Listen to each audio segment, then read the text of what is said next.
There are two kinds of interruptions that find their way to the brownstone on West 35th Street. The first kind arrives with an appointment, a retainer, and the basic courtesy of acknowledging that Nero Wolfe's time belongs to Nero Wolfe. The second kind shows up unannounced, uninvited, and utterly convinced that whatever crisis has driven them to our door supersedes 30 years of established routine. On a crisp Tuesday morning in October, I got both kinds within the space of an hour, which should have warned me that the day was going to require more coffee than Fritz typically allowed and more patience than I typically possessed. The first interruption came via a messenger who looked like he'd been hired for his ability to remain completely unmemorable. Medium height, medium build, medium expression of professional indifference. He handed me a package wrapped in brown paper and tied with kitchen twine, waited for my signature on a clipboard that had seen better decades, and disappeared back into the Manhattan morning without so much as a grunt of acknowledgement. The package was addressed to Mr. N. Wolfe, in the kind of careful typescript that suggested either a very old typewriter or a very deliberate person. No return address, no indication of contents. Just a long, narrow parcel that felt substantial in my hands and carried with it the faint but unmistakable aroma of something that had spent time in places where serious cooking happened. I set it on the hall table and checked my watch. 9:45. Wolfe would be in the plant rooms with his orchids until 11. Fritz would be in the kitchen contemplating the philosophical implications of this evening's menu. And I would be left to wonder whether our anonymous correspondent had sent us a gift, a threat, or something that fell into that uncomfortable category of both. Curiosity, as I've mentioned before, is both my greatest asset and my most persistent character flaw. I cut the twine. Inside the brown paper was a wooden sheath, dark and polished, with a leather cord wrapped around it in a way that suggested someone had taken care with the presentation.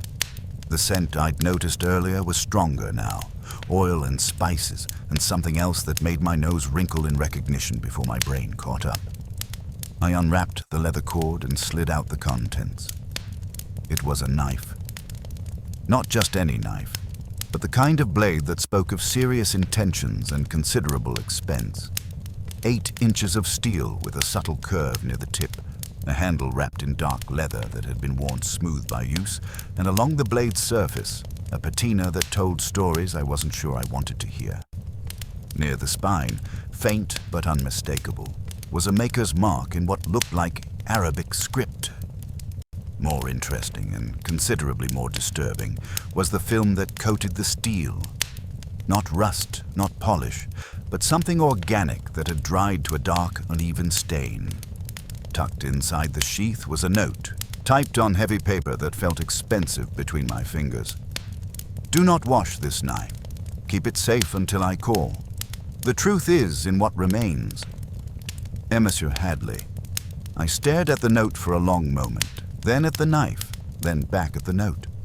In my experience, people who send unwashed knives through the mail with cryptic instructions fall into one of 3 categories: the dangerously unhinged, the desperately frightened, or the criminally stupid. None of these categories typically resulted in cases that Nero Wolfe would find intellectually stimulating, but all of them had a tendency to generate the kind of complications that made me wish I'd chosen a profession with more predictable hazards. The doorbell rang. I rewrapped the knife, slipped it into my desk drawer, and went to see what the second interruption of the morning had brought to our doorstep. Through the one-way glass, I could see a woman in her early 30s with dark hair, pulled back in a way that suggested she had more important things to worry about than fashion. She wore a gray wool coat that had been expensive once, and an expression that said she'd been up most of the night making decisions she wasn't entirely comfortable with. I opened the door. Good morning. Can I help you? I hope so. Her voice carried the slight hoarseness that comes from too much coffee and not enough sleep. My name is Margaret Hadley. I believe you received a package from me this morning. I kept my expression neutral, though internally I was recalculating the odds on her falling into the desperately frightened category. Mr. Wolfe doesn't see clients without an appointment, Miss Hadley. But if you'd like to wait in the office and tell me what this is about, I might be able to arrange something. She followed me into the office, glancing around with the kind of nervous attention that suggested she was either casing the joint or looking for exits. I gestured to the red leather chair, and she perched on its edge as if ready to bolt at the first sign of trouble. "The knife," she said without preamble. "I sent it because I need someone to examine it without destroying the evidence. Someone with a reputation for discretion and results." "What kind of evidence?" "The kind that proves my business partner didn't die of food poisoning." She reached into her purse and pulled out a photograph, which she placed on my desk. "This is Marcus Hadley. My brother. He died 3 weeks ago after eating dinner at his own restaurant." I studied the photograph. A man in his 40s with kind eyes and the sort of smile that suggested he genuinely enjoyed making other people happy. The kind of face you'd trust to prepare your food and handle your money. The health department ruled it accidental contamination. Margaret continued. "Bad shellfish, they said. Case closed, except Marcus was allergic to shellfish. Had been since childhood. He wouldn't have eaten it, wouldn't have served it, wouldn't have allowed it in his kitchen. But someone did. Someone who knew about his allergy. Someone who had access to his kitchen. Someone who wanted him dead and was clever enough to make it look like an accident." Her hands were steady, but I could see the tension in the way she held her shoulders. "That knife was his personal knife, the one he used for everything. The one he never let anyone else touch, never let anyone else clean." I was beginning to understand why she'd sent it with instructions not to wash it. "You think there's something on the blade?" "I think there's shellfish residue on that blade, and I think whoever put it there didn't expect anyone to look for it." She leaned forward. "Marcus was careful, Mr. Goodwin. Obsessively careful. He washed his knives immediately after every use, sanitized them, stored them properly. If that blade has shellfish on it, someone else put it there." The sound of the elevator descending announced Wolfe's arrival from the plant rooms. Margaret tensed, and I found myself hoping that whatever mood he was in would be compatible with knives, dead restaurateurs, and the kind of family loyalty that sends people to private detectives with unwashed evidence. Wolfe entered the office with his usual measured pace, surveyed the scene with dark eyes that missed nothing, and settled into his chair with a slight grunt that indicated he was prepared to tolerate interruptions to his routine, provided they proved sufficiently interesting. "Archie?" The single word contained volumes of inquiry, expectation, and barely controlled impatience. "Mr. Wolfe, this is Margaret Hadley. Her brother Marcus died 3 weeks ago, allegedly from bad shellfish at his own restaurant. She believes he was murdered, and she sent us his personal knife as evidence, with instructions not to wash it because she thinks the real cause of death is still on the blade." Wolfe's gaze shifted to Margaret, who straightened under his scrutiny, like a defendant facing a particularly astute judge. For a long moment, the only sound in the office was the faint ticking of the clock on the mantelpiece. "Miss Hadley," Wolfe said finally, "your brother's restaurant. What was its specialty?" "Mediterranean cuisine, fresh ingredients, traditional preparations. Marcus spent 2 years in Italy learning from masters." Her voice softened slightly. "He said cooking was about respect for the ingredients, for the traditions, for the people you were feeding." Wolfe nodded slowly. "And his allergy was common knowledge. Among family and close friends, yes. He was very careful about it, but he didn't make a secret of it. Anyone who worked with him would have known." "How many people had access to his kitchen?" "His sous chef, 2 line cooks, a prep cook, and the dishwasher. Plus his business partner, Elena Vasquez, who handled the front of house, but sometimes helped in the kitchen during busy periods. I made notes, though I had the feeling this was just the beginning of what promised to be a considerably more complex list of suspects." Wolfe was quiet for another moment, his fingers drumming silently on the arm of his chair. When he spoke, his voice carried the tone that meant he'd already made his decision, though he wouldn't explain his reasoning until he was good and ready. My fee is $50 a day plus expenses. If you can afford that, and if you're prepared to follow my instructions exactly, I will examine your brother's knife and determine whether your suspicions have merit. Margaret's relief was visible.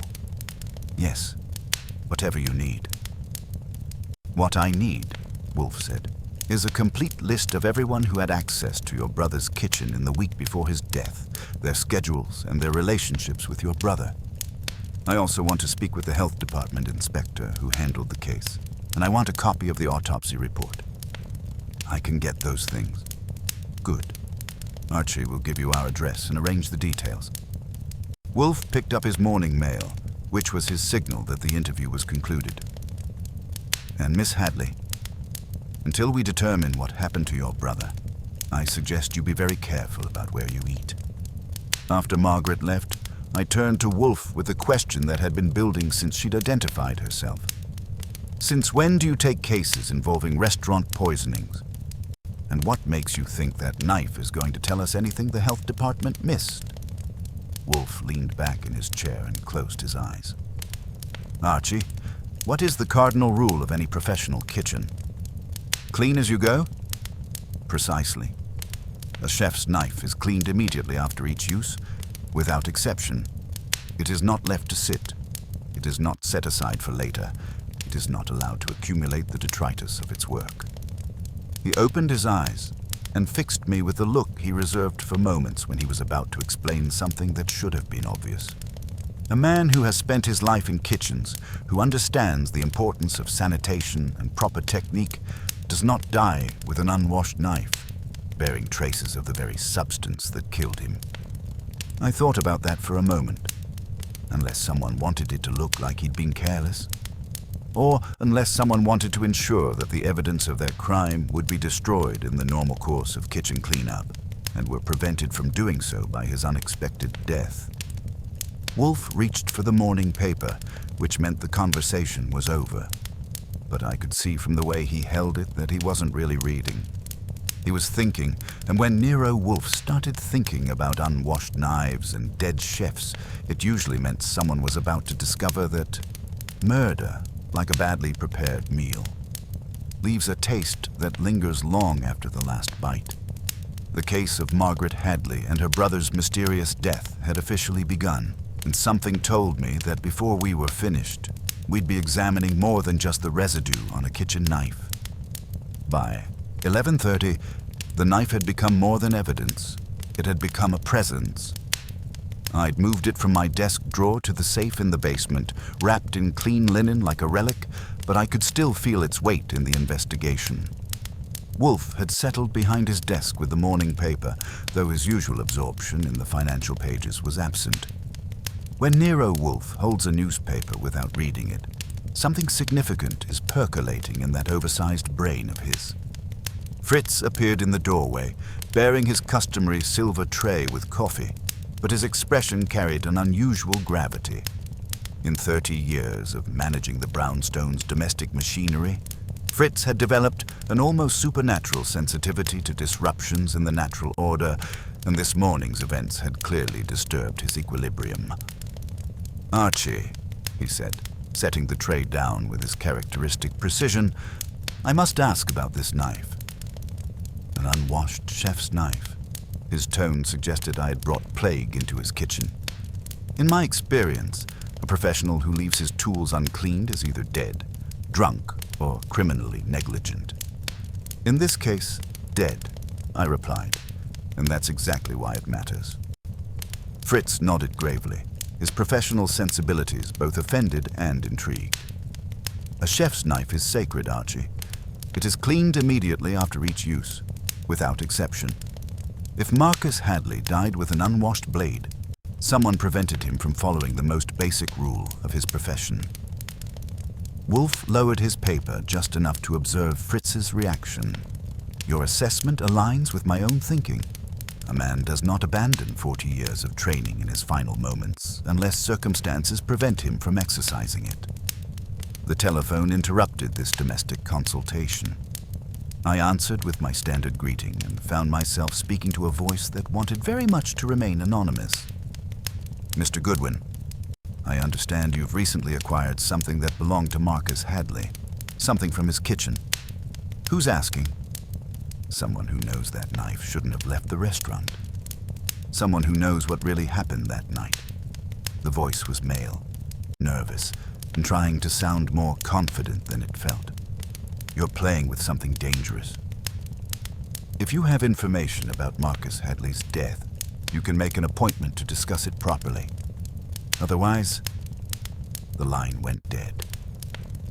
I hung up and turned to Wolfe, who had been listening with the focused attention he reserved for developments that confirmed his suspicions. Anonymous caller, I reported, knows about the knife, claims to know what really happened, thinks we're in danger. Predictable, Wolfe murmured. When one disturbs a carefully constructed deception, the architects of that deception become anxious. The question is whether our caller represents genuine concern or calculated misdirection. I was about to respond when the doorbell rang. Through the one-way glass, I could see two figures, a woman with dark hair and an aggressive posture, accompanied by a man whose bearing suggested official authority. I opened the door to find myself facing Elena Vasquez, Marcus Hadley's business partner, and a gentleman who introduced himself as Harold Pinsky from the Department of Health. Mr. Goodwin, Elena said without preamble, I'm here to collect my partner's knife. Margaret had no right to remove it from our restaurant, and you have no right to keep it. Pinsky stepped forward, producing a badge case with practiced efficiency. Sir, that knife is potential evidence in a closed health department investigation. Its removal from the scene constitutes interference with official proceedings. I gestured them into the office, where Wolfe observed their entrance with the mild interest he might show to specimens in his orchid collection. Elena Vasquez was a handsome woman in her 40s, with the kind of controlled energy that suggested she was accustomed to managing crises. Pinsky was younger, earnest, and clearly uncomfortable with the irregular nature of his mission. Miss Vasquez, Mr. Pinsky, Wolfe said without rising. You arrive with demands rather than information. If you wish to retrieve the knife, obtain a warrant. If you wish to discuss Marcus Hadley's death, sit down and contribute to the conversation intelligently. Elena remained standing, her hands clenched at her sides. Marcus wouldn't want this circus. He was a private man who hated drama. His sister is turning his death into a spectacle. His sister, Wolfe replied calmly, believes he was murdered. She has hired me to determine whether her suspicions have merit. If they do not, the matter will be resolved quietly. If they do, justice will be served, regardless of your preferences for privacy. Pinsky cleared his throat officiously. Mr. Wolfe, our investigation was thorough. We found no evidence of foul play. Mr. Hadley died of paralytic shellfish poisoning from contaminated mussels. It was a tragic accident, nothing more. Mr. Pinsky, Wolfe said, his tone carrying just enough edge to suggest impatience. Your investigation concluded that a man with a severe shellfish allergy somehow consumed enough contaminated mussels to kill himself. Did this strike you as plausible? Kitchen accidents happen. Cross-contamination, mislabeled ingredients, momentary carelessness. In a professional kitchen run by a man with 40 years of experience and an obsessive attention to cleanliness? Wolfe's eyebrows rose slightly. Mr. Pinsky, you have confused the possible with the probable. It is possible that Marcus Hadley made a fatal error. It is probable that someone made that error for him. Elena stepped forward, her composure cracking slightly. You don't understand. The restaurant business is brutal. We were struggling. Marcus was under enormous pressure. Maybe he wasn't as careful as usual. Maybe, Wolfe interrupted, someone who knew of his allergy and had access to his kitchen decided to solve their problems permanently. Archie, call Dr. Vollmer. Ask him to recommend a laboratory capable of analyzing protein residues on metal surfaces. We will permit a sample to be taken from the knife. but the blade remains here. Pinsky started to object, but Wolfe silenced him with a look. Mr. Pinsky, you may observe the testing if you wish, but you will not remove evidence from this house without proper legal authority. Miss Vasquez, you may remain or depart as you choose, but you will not disrupt these proceedings further. Elena stared at him for a long moment, then turned on her heel and left without another word. Pinsky hesitated, clearly torn between his official duties and his recognition that he was outmatched, then followed her out. After they left, I turned to Wolfe with the obvious question. So, what do you really think happened to Marcus Hadley? Wolfe leaned back in his chair, his fingers steepled before him. I think, Archie, that someone who understood both his professional habits and his personal vulnerabilities decided to commit the perfect murder. They knew he would never willingly consume shellfish. They knew his knife would be cleaned immediately after use, destroying any evidence. They knew the health department would find exactly what they expected to find, a tragic accident involving contaminated seafood. But something went wrong. Something always goes wrong, Wolfe said quietly. In this case, Marcus Hadley died before he could clean his knife. And now we have the one piece of evidence the killer never intended to survive. Fritz appeared in the doorway to announce lunch, and I realized that what had started as a simple case of suspected food poisoning had evolved into something considerably more complex. The knife in our safe wasn't just evidence. It was the thread that, when pulled carefully, might unravel an entire web of deception, greed, and murder. As we prepared to adjourn for lunch, I couldn't shake the feeling that we were being watched, that our anonymous caller's warning about danger might prove more prophetic than paranoid. In the world of Nero Wolfe, the most civilized settings often concealed the most savage crimes, and I suspected we were about to discover just how savage this particular crime had been. The laboratory arrangements took precedence over lunch, which in the brownstone hierarchy of priorities ranked somewhere between heresy and high treason. Dr. Vollmer's recommendation, Dr. Eris Thorne, operated from a converted warehouse in Lower Manhattan that had seen better decades and fewer questions. His voice over the telephone carried the clipped precision of a man who had spent too many years explaining obvious truths to people who preferred comfortable lies. Protein residue analysis on a metallic surface, he repeated after I'd outlined our needs. Microscopic examination for organic compounds. Yes, I can do that. Bring the specimen at 3 o'clock. Come alone and don't expect conversation beyond what's necessary for the work. I assured him we weren't looking for social interaction and arranged to meet Margaret at the laboratory. Wolfe, meanwhile, had retreated behind the morning paper with the focused concentration he reserved for cases that were beginning to reveal their true complexity. The autopsy report arrived with Margaret just after 2, delivered by a messenger who looked like he'd been selected for his ability to blend into crowds and forget faces. Margaret herself appeared steadier than she had that morning. Purpose, I've found, makes better armor than grief, and she handed me a manila envelope with the efficiency of someone accustomed to getting things done under pressure. The complete file, she said. Autopsy, health department findings, and a detailed roster of everyone who worked in Marcus's kitchen during his final week. I also included supplier invoices, because I thought you might want to trace where ingredients came from. Wolfe emerged from behind his newspaper long enough to nod approvingly. Commendable thoroughness, Miss Hadley. Mr. Goodwin will review the documents while you accompany him to the laboratory. I want that knife examined by someone who understands the difference between accidental contamination and deliberate deception. I skimmed the autopsy report while Margaret waited. The medical examiner had been thorough. Time of death estimated between 8:30 and 9:15 p.m. Cause of death paralytic shellfish poisoning from saxitoxin, a neurotoxin found in contaminated mussels. No alcohol beyond a single glass of wine with dinner. No drugs, no signs of struggle. The victim had been found in his office at 10:45 p.m. by Elena Vasquez, who had gone looking for him when he failed to appear for the evening's closing procedures. The health department report was equally detailed and equally unsatisfying.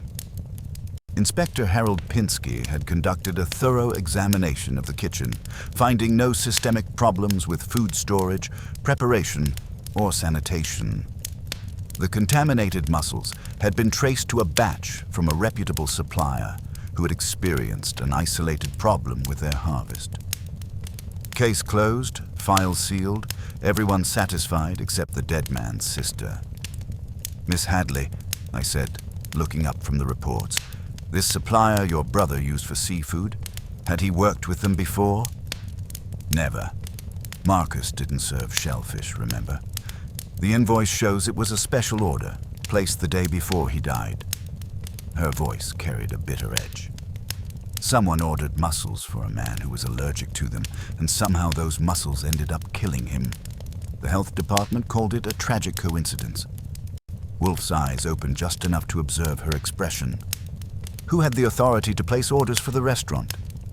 "Marcus, Elena, and the sous chef, Paolo Gentile. But Paolo swears he never ordered shellfish, and the invoice is signed with Marcus's name. Forged? I don't know. The handwriting looks right, but..." She shrugged helplessly. "Marcus would never have ordered something that could kill him, no matter how good the price or how insistent the supplier." I made a note to examine that invoice more carefully, then turned to the staff roster. 5 names, 5 potential suspects, each with access to Marcus's kitchen during the critical period. Paolo Gentile, the sous chef, 35 years old, trained in Naples, ambitious but loyal. Isabella Rossi, line cook, 27, talented and eager to advance. Leo Maxwell, prep cook, 42, quiet and methodical. George Miller, dishwasher, 58, 15 years with Marcus. And Elena Vasquez, partner and front-of-house manager, who had been present the night Marcus died and had discovered his body. "Tell me about Paolo Gentile," I said. Margaret's expression softened slightly. "He's gifted. Marcus brought him over from Italy 5 years ago, sponsored his visa, trained him personally. Paolo worshipped Marcus, but he also chafed under his restrictions. He wanted to expand the menu, add more meat dishes, include some shellfish preparations for customers who requested them. Marcus refused. Enough to create serious friction. Enough to create arguments. Paolo thought Marcus was being unnecessarily rigid. Marcus thought Paolo was being dangerously careless. But murder? She shook her head. Paolo needed Marcus. Without him, Paolo was just another talented cook in a city full of them. The drive to Dr. Thorne's laboratory gave me time to consider the emerging pattern. A successful chef with rigid standards dies from the one thing he would never willingly consume. His personal knife, which should have been cleaned immediately after use, bears traces of the substance that killed him. His business partner objects strenuously to our investigation. His staff includes at least one person who disagreed with his policies regarding the very food that killed him. Dr. Thorne's laboratory occupied the ground floor of a building that had once housed a dry cleaning operation and still carried faint traces of chemical solvents in its ventilation system. Thorne himself was a thin, precise man in his 50s with the kind of intense focus that made conversation feel like an interruption. He examined the knife with the reverence of a curator handling a priceless artifact, photographing it from multiple angles before beginning his analysis. "Protein residues," he murmured, adjusting his microscope. "Definitely organic. Marine origin, I'd say. Mollusk proteins, specifically." He looked up at Margaret. "Your brother was killed by shellfish toxins." "According to the autopsy, yes. Then this knife came into contact with shellfish sometime before his death. The pattern of residue suggests direct contact with fresh tissue, not cross-contamination from a cutting, board, or other surface." He made notes on a clipboard. "I'll need several hours for a complete analysis, but I can tell you now that someone used this knife to prepare shellfish, and they did so shortly before your brother died." Margaret's face went pale. But that's impossible. Marcus never allowed shellfish in his kitchen. Never. Then someone brought shellfish into his kitchen without his knowledge, Thorne replied matter-of-factly. Or someone convinced him to make an exception to his usual rules. Either way, this knife was the vector that carried the toxin to whatever he consumed. On the drive back to the brownstone, Margaret was silent, processing the implications of Thorne's findings. I found myself thinking about the displaced knife that Louis the dishwasher had mentioned, how it had been found on the magnetic bar instead of in its usual place, how Marcus had wiped the handle but not the blade before using it again. "Miss Hadley," I said finally, "who else knew about your brother's knife habits? His obsession with cleaning them immediately after use? Everyone who worked with him, it was one of his signature quirks. Marcus would stop in the middle of service to clean a knife if someone had used it improperly." She paused. "Why?" "Because whoever killed him understood that routine well enough to exploit it. They knew he would use that knife again, knew he would taste whatever he was preparing, knew the contamination would be transferred from blade to food to victim. It wasn't random, Miss Hadley. It was calculated." Back at the brownstone, Wolfe listened to my report with the focused attention he reserved for information that confirmed his suspicions while raising new questions. When I finished, he leaned back in his chair and closed his eyes. "The knife was displaced and returned," he said finally. "Used by someone other than Marcus, contaminated with shellfish proteins, then placed where he would find it and use it again. The killer understood both his professional habits and his personal vulnerabilities." "Someone who worked in that kitchen," I agreed. "Or someone who understood how that kitchen operated. The question now becomes, who ordered the shellfish, who prepared it, and who ensured that Marcus would consume enough toxin to kill him?" Wolfe opened his eyes and fixed me with a look that meant he was about to assign homework. "Tomorrow, Archie, you will speak with each member of the kitchen staff individually. I want to know their whereabouts during the critical period, their relationships with Marcus, and their knowledge of his allergies and habits. Pay particular attention to any inconsistencies in their stories. And tonight we consider the possibility that Marcus Hadley's murder was not an impulsive act of passion, but a carefully planned execution designed to look like an accident. Someone wanted him dead, Archie, and they were clever enough to use his own professional standards against him."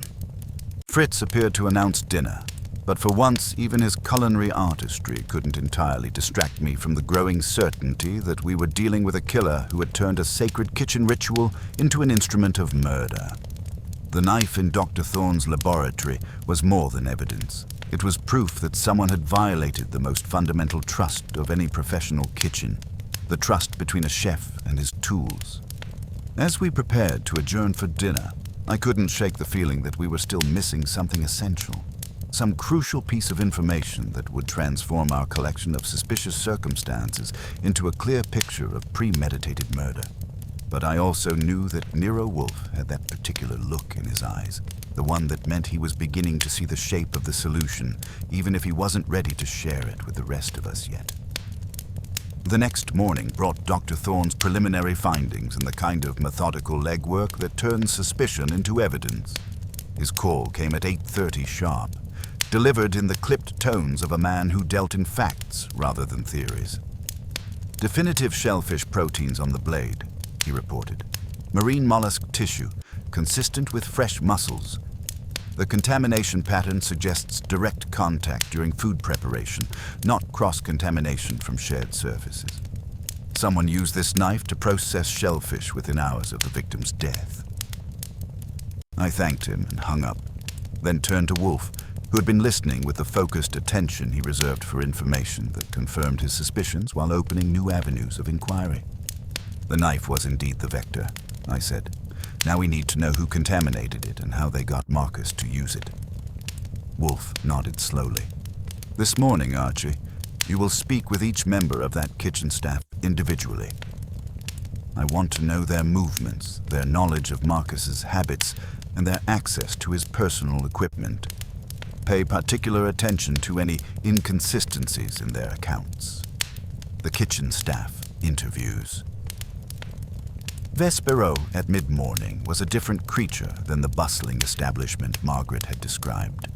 The dining room sat empty, chairs stacked on tables, the air heavy with the lingering aromas of last night's service and this morning's bleach. I found Paolo Gentile in the kitchen, working through prep with the mechanical precision of someone trying to maintain normalcy in abnormal circumstances. Paolo was a compact man in his mid-30s with the quick, economical movements that marked him as a serious professional. When I explained my purpose, his knife paused over a pile of carrots, and I saw something flicker in his dark eyes. Not guilt, but the kind of pain that comes from losing someone you respected. "The knife," he said, his English carrying the musical cadence that 5 years in Manhattan hadn't entirely erased. "Yes, I found it on the magnetic strip that night, not in Marcus's roll where it belonged. The handle was clean, but the blade," he shrugged. "I thought perhaps he had been distracted, had forgotten his usual routine. You didn't think to clean it yourself?" "Never. Marcus's knives were sacred to him. No one else was permitted to touch them, let alone clean them. It would have been a violation of everything he taught us." Paolo detailed his movements on the night Marcus died. Left the restaurant around 9 after overseeing the dinner service, went straight home to his wife. His grief seemed genuine, laced with professional frustration and personal loss. More importantly, he confirmed that a special order of mussels had been placed, but not by him. "The invoice had Marcus's signature," he said. "I saw it myself." But Marcus never ordered shellfish. Never. It made no sense then, and it makes less sense now. Isabella Rossi was at the pastry station, rolling dough with a kind of focused intensity that suggested she was using work to keep darker thoughts at bay. She was an attractive woman in her late 20s, with intelligent eyes and the controlled energy of someone accustomed to fighting for advancement in a male-dominated profession. "I was here late that night," she admitted when I asked about her movements.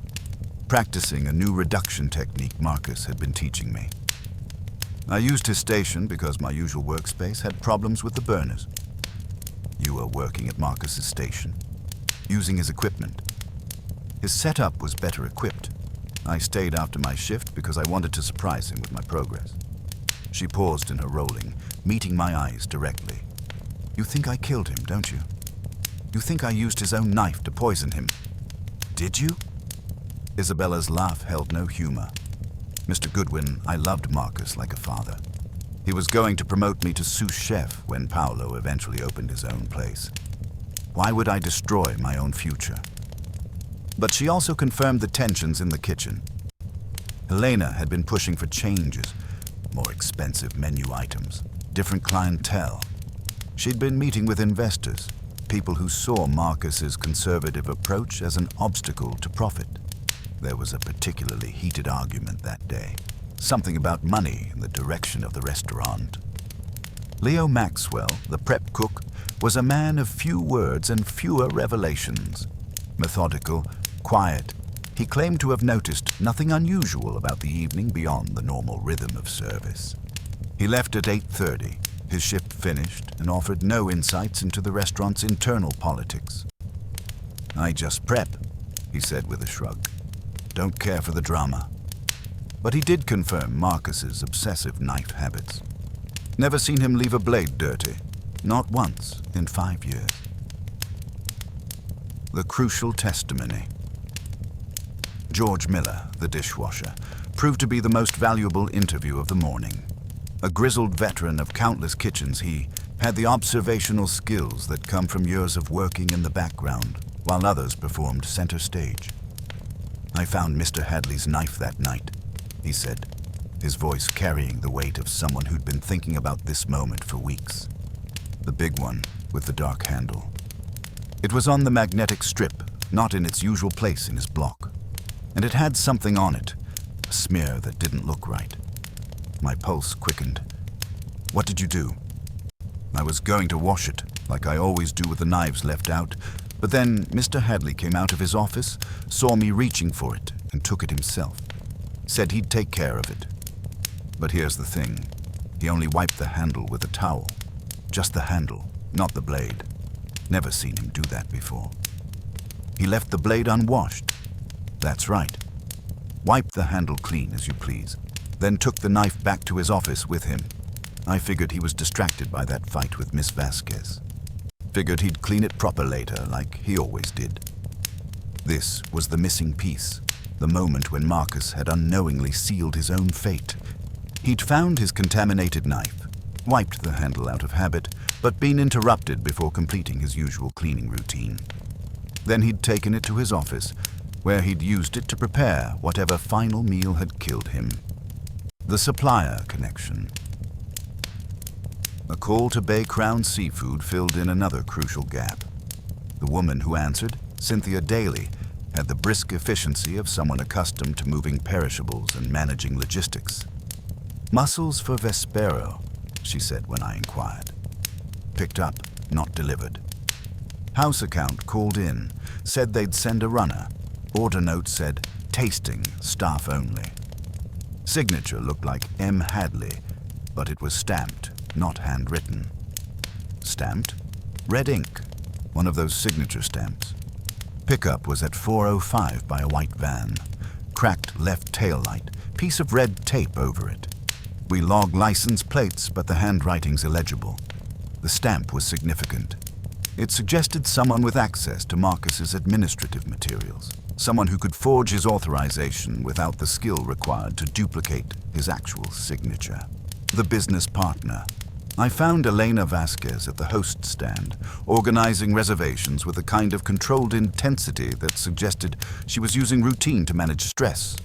She was an attractive woman in her early 40s, impeccably dressed despite the restaurant's closure, with the bearing of someone accustomed to managing both people and crises.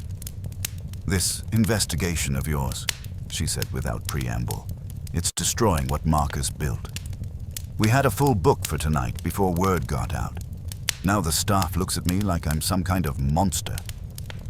"Someone ordered mussels using Marcus's signature stamp," I said. "Someone who knew he'd never willingly consume shellfish, but might accidentally ingest it if his knife was contaminated." Elena's composure cracked slightly. "You think I forged Marcus's signature? You think I murdered my own partner? I think you had access to his stamp, knowledge of his routines, and a strong motive to change the direction of this restaurant. I also think you've been meeting with investors who saw Marcus as an obstacle to their plans." "Vincent Torino," she said after a moment, her voice barely above a whisper. "Yes, I've been talking to investors. Yes, I wanted to expand, to modernize, to make this place profitable instead of just prestigious. But murder?" She shook her head. "Marcus was difficult, stubborn, impossible sometimes, but he was also my friend. I would never—" Where was Marcus's signature stamp kept? "In his office desk. Top drawer, right side. But anyone with access to the office could have—" She stopped, realizing the implications of what she was saying. Return to the brownstone. Back at the brownstone, I laid out the day's findings for Wolfe, who listened with the focused attention he reserved for information that was transforming theory into fact. So the knife was contaminated, displaced, then returned to where Marcus would find it, he said when I finished. He discovered it, wiped only the handle, and took it to his office, where he used it to prepare his final meal. The killer understood both his professional habits and his personal vulnerabilities. And the mussels were ordered using his signature stamp by someone with access to his office, I added. The pickup was made by someone driving a white van with a cracked tail light.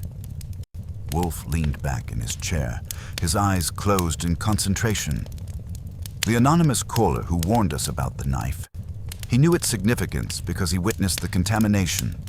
He was afraid, but not of us. He was afraid of the killer. Someone in that kitchen knows exactly what happened. More than that, Archie. Someone in that kitchen participated in what happened. The question now is whether they acted alone or as part of a larger conspiracy. Wolfe opened his eyes, and I saw the gleam that meant he was beginning to see the complete picture. Tomorrow, you will return to the restaurant, but this time, you will not be asking questions. You will be making an announcement. What kind of announcement? That we have identified the murder weapon, established the method, and are prepared to demonstrate exactly how Marcus Hadley was killed.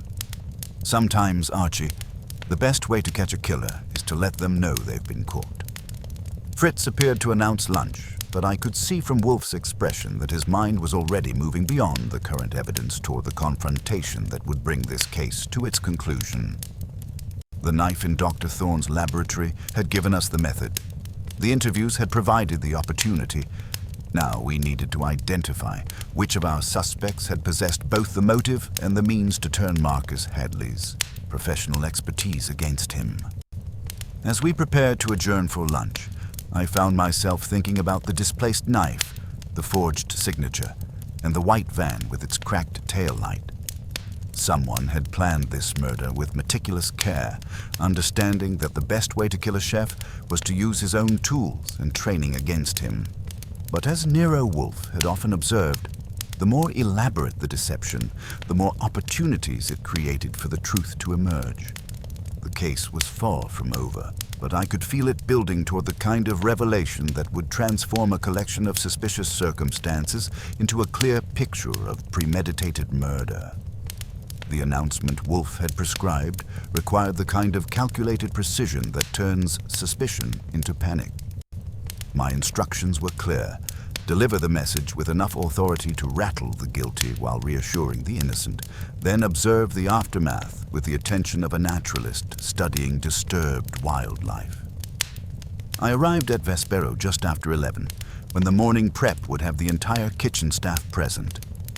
They gathered reluctantly in the dining room, Paolo with flour still dusting his apron, Isabella wiping her hands nervously on a towel, Leo maintaining his characteristic stoic expression, George emerging from the dish pit with the wariness of someone who had learned to expect trouble, and Elena arriving last with the controlled composure of someone who had spent the morning preparing for this moment.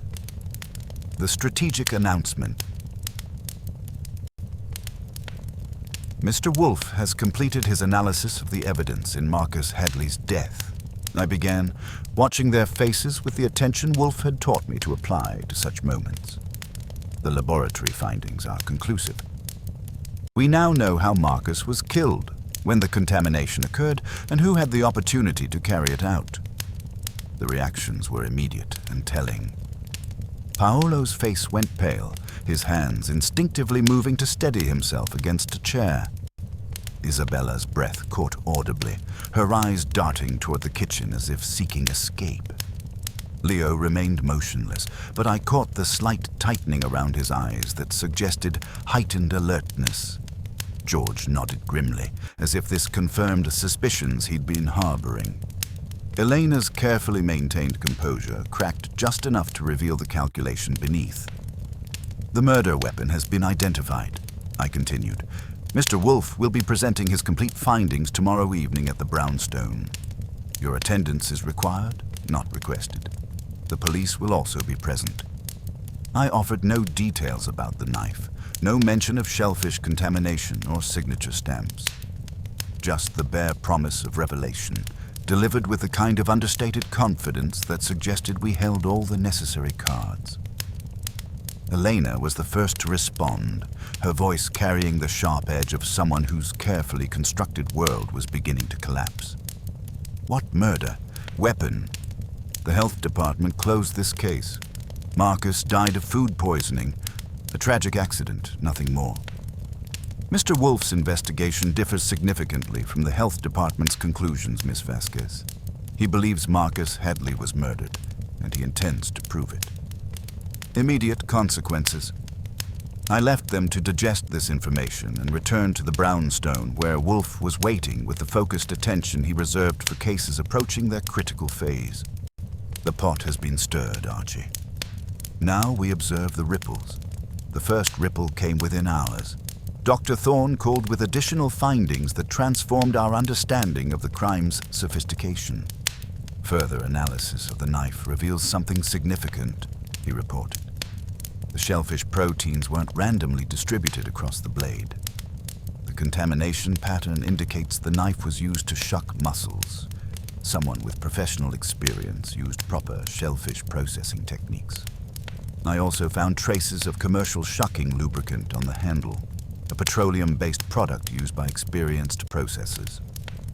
This elevated the crime from opportunistic poisoning to calculated murder by someone with specific expertise. When I relayed this to Wolfe, his expression showed the satisfaction of a theory being confirmed by evidence. Professional shellfish processing, he mused. Someone who understood not only how to contaminate the knife effectively, but how to ensure maximum toxin transfer. This was not the work of an amateur. The surveillance network. Saul Pance's reports began arriving that afternoon, each one adding another piece to the emerging pattern of post-announcement panic. Elena Vasquez had left Vespero immediately after my departure, moving with the urgent purpose of someone whose carefully laid plans were unraveling. She met with Vincent Torino at a discreet bar on the Upper East Side, Saul reported. Torino's a known player in restaurant investments, lots of capital, not always particular about its sources. The conversation was heated. Torino did most of the talking, and Vasquez looked like she was receiving ultimatums rather than advice. This confirmed the financial pressures Margaret had mentioned, but it also suggested that Eleanor's investor relationships involved more than simple business expansion. When people with questionable capital become nervous about murder investigations, the stakes rise considerably. George Miller provided the second significant development. Saul observed him leaving his apartment that evening carrying a heavy duffel bag, which he took to a pawn shop in Hell's Kitchen. Pawned an expensive watch, Saul reported. Gold, engraved. Said it was a gift from his late employer. Got a decent sum, then went straight to a travel agent. Looked at tickets to Florida. Kept checking over his shoulder like he expected to be followed. A man preparing to disappear, Wolfe observed. The question is whether he's fleeing from guilt or from fear of those who are guilty. An unwelcome visitor. The afternoon brought an unexpected development that transformed our investigation from academic exercise to immediate concern. Fritz appeared in the office doorway with an expression that suggested domestic tranquility had been violated in the most serious way possible. "Someone has been in my kitchen," he announced, his voice carrying the outrage of a priest discovering vandalism in his cathedral. I followed him downstairs where Fritz catalogued the subtle signs of intrusion with the precision of a forensic expert. The saffron jar was moved precisely half an inch. The spice arrangement has been altered. Someone opened the window and closed it again. There are scratches on the latch that were not there this morning. And near the sink, the faint but unmistakable odor of seawater. The window showed clear signs of careful entry. Fresh scratches on the paint around the latch, a smear of dust on the sill, and a single grain of what looked like coarse salt on the floor beneath. Someone had entered with professional skill and specific purpose. They were looking for the knife, Wolfe said when I reported these findings. They tested our security, searched for evidence of its location, and departed when they realized it was not accessible through conventional means. The seawater smell suggests someone who works with shellfish, I added, or someone who had been handling the evidence we're investigating. The anonymous connection. The telephone provided the day's most significant development. Our anonymous caller, voice now edged with genuine fear, delivered information that connected several loose threads. "You shouldn't have made that announcement," he said without preamble. "Someone's panicking, and that makes them dangerous." "Who's panicking?" A long pause then. The van with the cracked taillight. "It belongs to Leo's brother. Leo borrowed it that day, the day the mussels were picked up. But it's not what you think. Leo didn't order them, didn't contaminate the knife. He was just the delivery boy." "For whom?" "I can't say over the phone. Too dangerous. But if you want the truth, meet me tomorrow at Bryant Park, 6:30, by the library entrance. Come alone or I disappear forever." The line went dead, leaving us with a crucial piece of information that reframed Leo's role from potential murderer to unwitting accomplice. When I relayed this to Wolfe, his eyes showed the gleam that meant the case was approaching its resolution. Vincent Torino's revelation. The day's final significant development came in the form of an unexpected visitor. Vincent Torino arrived at the brownstone just before dinner, his nervous energy suggesting a man who had decided that full disclosure was preferable to continued complicity.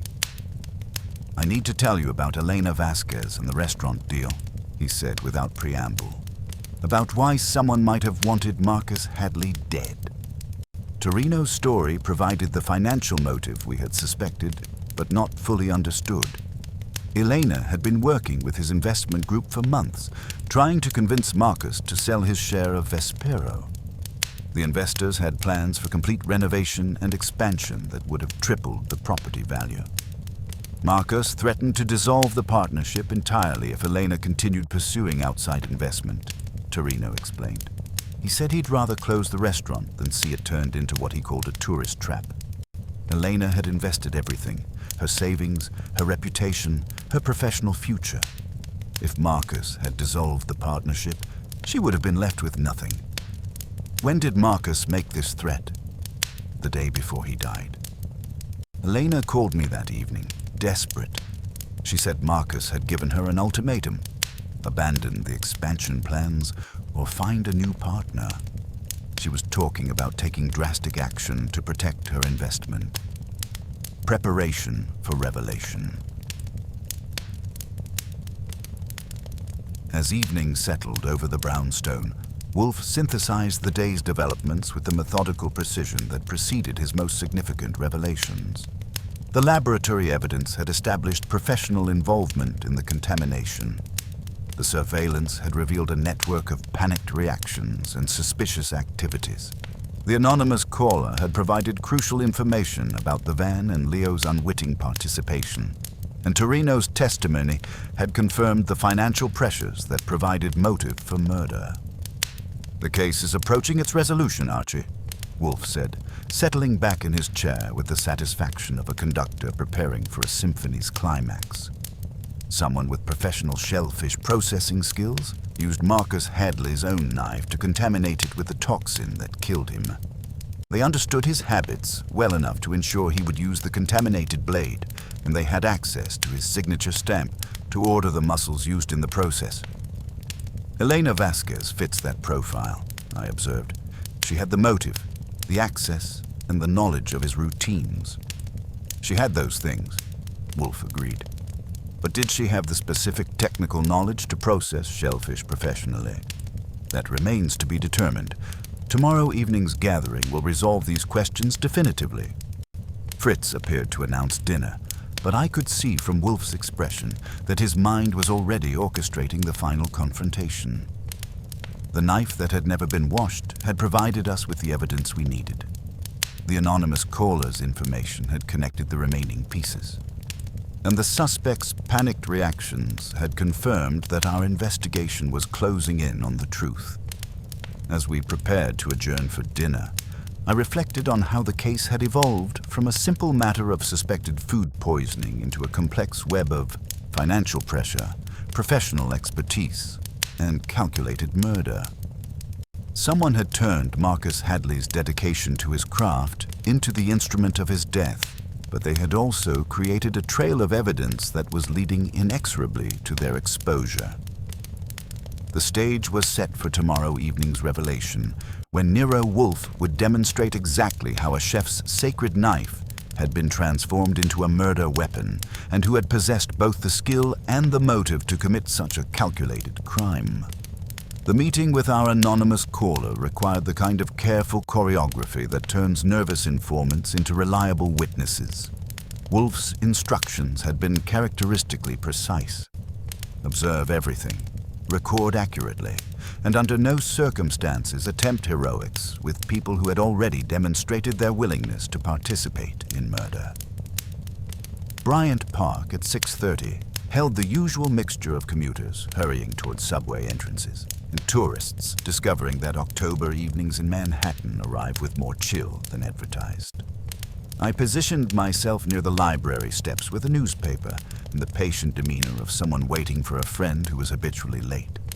He approached with the nervous energy of a man who had spent considerable time debating whether to show up at all. Leo Maxwell looked thinner than he had at the restaurant, his hands showing the telltale tremor of someone operating on too much coffee and too little sleep. When he spotted me, his relief was visible. Apparently, he'd been afraid I might be someone else entirely. The anonymous caller's confession. "Mr. Goodwin," he said, settling onto the bench beside me without invitation. "I didn't kill Marcus, but I did things that helped whoever did. And if Elena thinks I'm talking to you, I won't live long enough to explain the difference." "Start with the van," I said, keeping my voice conversational while my eyes tracked the pedestrian traffic for signs of unwanted attention. "My brother's delivery truck. He does seafood runs for the markets, so I had access when he was off shift. Elena came to me 3 days before Marcus died. Said she needed a favor. Offered me $500 to pick up a special order from Bay Crown Seafood. Use Marcus's account. Keep it quiet." Leo's hands worked nervously in his lap. She had Marcus's signature stamp in an envelope, red ink still wet. Said it was for a surprise tasting, off the books. You believe that? I needed the money. My wife was threatening to leave. Take the kids. $500 would buy me some time to get things straight. He looked away, shame coloring his voice.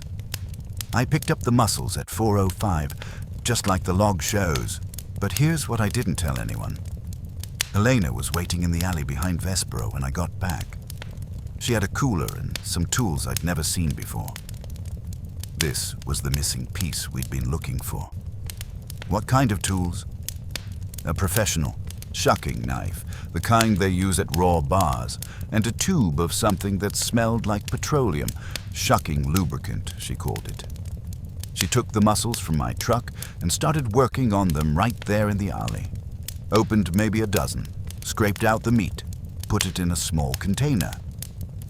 And Marcus's knife. Leo's voice dropped to barely above a whisper. She had it with her. His personal knife, the one with the dark leather handle. She used it to scrape the inside of the mussel shells. Got that lubricant all over the handle. Then she wiped the handle clean, but left the blade dirty. Said Marcus would clean it properly when he used it later. The technical details matched Dr. Thorne's findings perfectly. Elena had not only ordered contaminated mussels, she had personally prepared the contamination that would kill Marcus, using his own knife as the vector. She knew about his allergy. Everyone knew. Marcus made no secret of it. Elena used to joke that it was the one thing that could kill him faster than bad reviews. Leo's bitter laugh held no humor. Turns out she wasn't joking. Where did the contaminated mussels come from? That's the thing, they weren't supposed to be sold at all. Bay Crown had flagged them as potentially toxic, but Elena called them that morning claiming to be from the health department. Said she needed them for research, had all the right codes and procedures. Cynthia at Bay Crown told me later that the woman on the phone sounded completely official. Elena's planning had been even more sophisticated than we'd suspected. She hadn't simply acquired contaminated seafood. She had specifically targeted the most toxic specimens available, using her knowledge of health department procedures to obtain them through deception. The return to danger. The walk back to the brownstone required more attention to my surroundings than I typically devoted to Manhattan navigation. A dark sedan with tinted windows made 3 consecutive turns that matched my route, and a man in a gray overcoat seemed to find the same shop windows fascinating that I did. By the time I reached West 35th Street, I was reasonably certain that our investigation had attracted the kind of attention that comes with expensive shoes and professional surveillance training. Wolfe listened to Leo's testimony with the focused concentration he reserved for information that transformed theory into prosecutable fact. When I finished, he leaned back in his chair with the expression that meant he was assembling the final pieces of a complex puzzle. So Elena Vasquez not only obtained the contaminated muscles through official impersonation, he said slowly, she also personally prepared the contamination using Marcus's own knife, ensuring maximum toxin transfer when he used it later that evening. And she used Leo as an unwitting accomplice, providing her with both transportation and plausible deniability, I added. If the crime had been discovered immediately, Leo would have appeared to be the primary suspect. The sophistication is remarkable, Wolfe observed. She understood Marcus's professional habits well enough to exploit them, his personal vulnerabilities well enough to target them, and official procedures well enough to manipulate them. This was not a crime of passion, Archie. This was calculated murder executed with professional precision. Preparation for the final revelation. The remainder of the evening was devoted to orchestrating what Wolfe termed the exposition of justice. He dictated a series of letters summoning our suspects to the brownstone the following evening, each one phrased with the authority that suggested attendance was mandatory rather than optional. The knife will be returned from Dr. Thorne's laboratory tomorrow morning, Wolfe instructed. It will be displayed as evidence during the exposition, along with the laboratory findings and Leo's testimony about Elena's contamination procedure. I arranged for the knife's return and confirmed the attendance of our key participants. Inspector Kramer's response was characteristically gruff. He would attend, but he expected concrete evidence rather than theoretical speculation. Margaret Hadley's relief was audible over the telephone. She would finally hear the truth about her brother's death. Elena Vasquez's response to the invitation was the most telling. When I called Vespero, she answered with the controlled composure of someone who had been expecting this moment. "Tomorrow evening at 8, I said. Mr. Wolfe will be presenting his findings in the Marcus Headley case." A long pause then. "I'll be there, Mr. Goodwin. I'm very interested to hear what Mr. Wolfe thinks he's discovered." The confidence in her voice suggested either complete innocence or complete preparation for this confrontation. Given the evidence we'd accumulated, I was betting on the latter. Wolfe's final analysis. As the evening concluded, Wolfe reviewed his notes with the methodical precision that preceded his most significant revelations. The evidence was overwhelming. Elena had impersonated a health department official to obtain contaminated muscles, used Leo as an unwitting accomplice in their transportation, personally contaminated Marcus's knife with shellfish proteins, and ensured that he would use the contaminated blade through her knowledge of his professional routines. The crime was sophisticated in its conception and ruthless in its execution, Wolfe observed. Elena Vasquez understood that the best way to murder a chef was to use his own expertise against him. She turned his dedication to his craft into the instrument of his death. And she almost succeeded, I added. If Margaret hadn't insisted on investigating, if she hadn't sent us that unwashed knife, the crime would have remained hidden behind the health department's finding of accidental contamination. Almost, Archie. But as I have observed before, the more elaborate the deception, the more opportunities it creates for the truth to emerge. Elena's crime required the cooperation of unwitting accomplices, the manipulation of official procedures, and the precise timing of several interconnected events. Each requirement created another point of potential failure. Fritz appeared to announce that the evening's preparations were complete. The office had been arranged for tomorrow's gathering, with chairs positioned to provide clear sight lines to Wolfe's desk, where the evidence would be displayed. Dr. Thorne's laboratory report was ready for presentation, along with Leo's testimony and the documented proof of Elena's deceptions. The stage set for justice. As I prepared for bed, I reflected on how the case had evolved from Margaret Hadley's desperate suspicions into a clear picture of premeditated murder. The knife that had never been washed had provided the crucial physical evidence, but it was the human elements.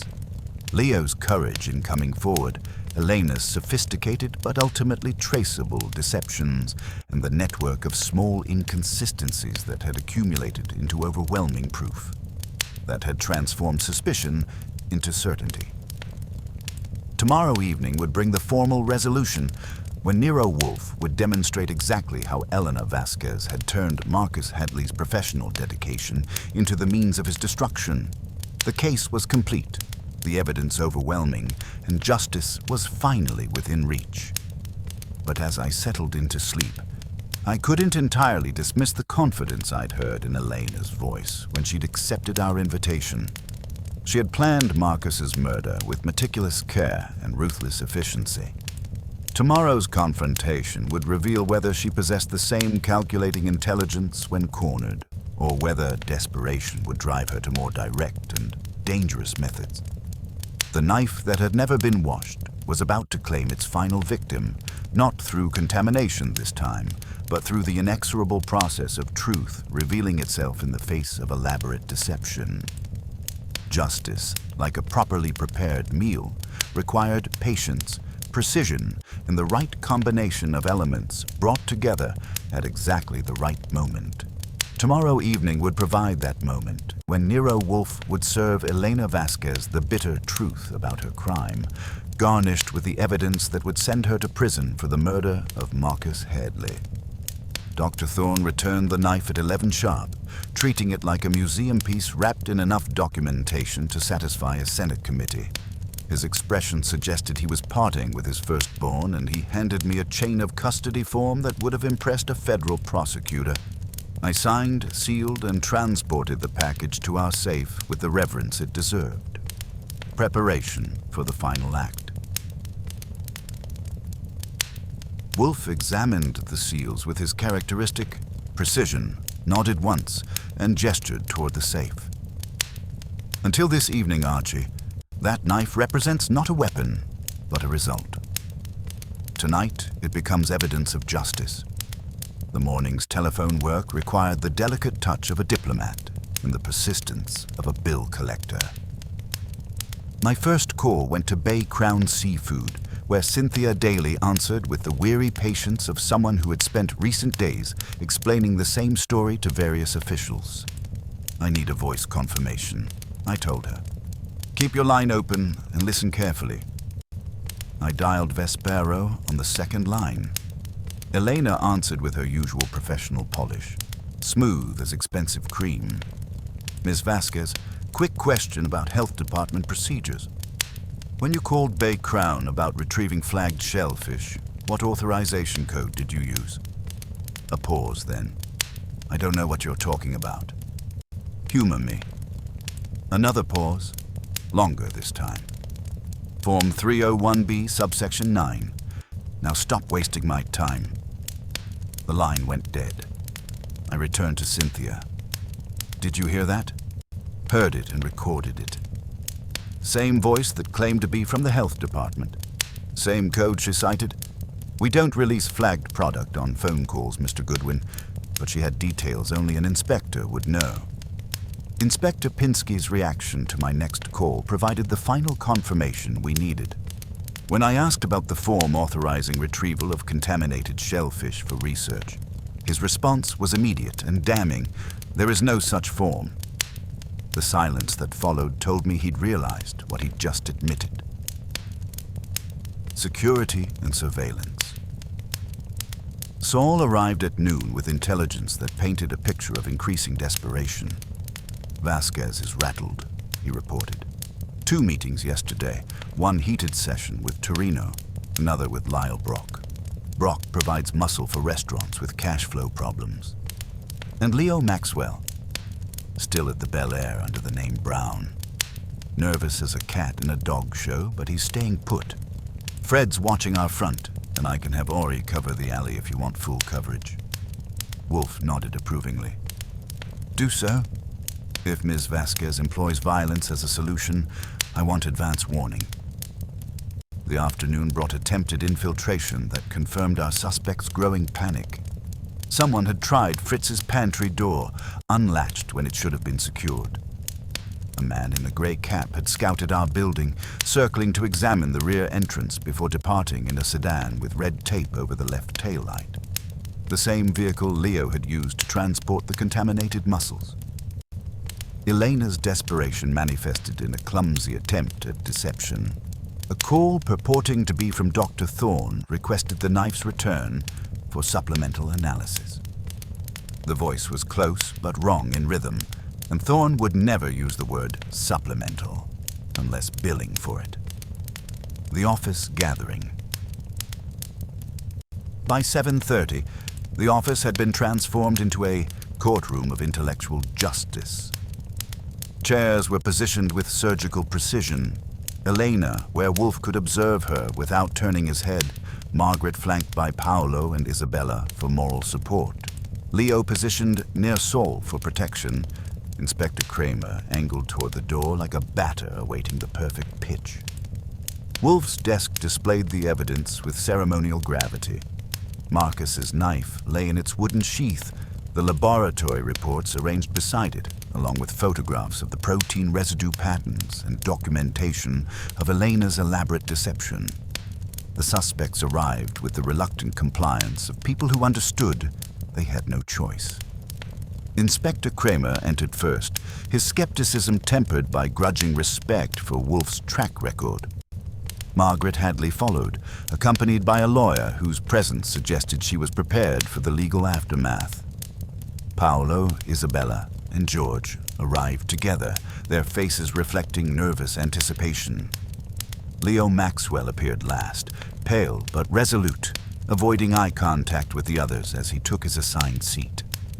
Elena Vasquez made her entrance with calculated composure, wearing a dark suit that suggested both respectability and mourning. Her eyes swept the assembled company with predatory assessment before settling on Wolfe with an expression that blended defiance with calculated curiosity. Wolfe's systematic revelation. Wolfe entered precisely at 8, his presence immediately commanding absolute attention. He surveyed the faces before him with the focused concentration of a conductor preparing for a symphony's climax, then settled behind his desk with deliberate ceremony. "Ladies and gentlemen," he began, his voice carrying quiet authority, "we gather to examine the murder of Marcus Hadley, a crime concealed within the appearance of accidental food poisoning, executed with professional precision, and nearly successful in its elaborate deception." He lifted Marcus's knife, holding it with respectful care. "This weapon contains definitive proof of murder. Laboratory analysis reveals shellfish proteins distributed across the blade in patterns consistent with professional food preparation. The contamination was not accidental cross-contamination, but deliberate application by someone with extensive knowledge of shellfish processing techniques." Dr. Thorne's findings were damning in their specificity. The protein distribution showed systematic contamination, with traces of commercial shucking, lubricant confirming professional involvement. The pattern suggested the knife had been used to scrape mussel shells, concentrating toxins on the blade's surface. The method exploited Marcus's professional habits, Wolfe continued. His obsessive cleanliness, his trust in his own equipment, his routine of tasting dishes during preparation. The killer understood that Marcus would never willingly consume shellfish, but might inadvertently ingest toxins if his personal knife was contaminated. The network of complicity. Elena's composure remained intact as Wolfe detailed the conspiracy's complexity. The contaminated mussels had been obtained through official impersonation, with someone claiming health department authority to request specimens flagged as toxic for research. The pickup had been arranged using Marcus's forged signature stamp, creating documentation that would implicate him in ordering his own murder weapon. The killer required assistance, Wolfe explained, but ensured that assistance remained unwitting. Mr. Maxwell was recruited to transport the mussels, compensated generously for what he believed was a harmless favor, and provided with Marcus's signature stamp to legitimize the transaction. Leo's testimony, delivered with the shaking voice of a man confessing his unwitting participation in murder, provided the crucial details. Elena had waited in the alley behind Vespero with professional shucking equipment and commercial lubricant.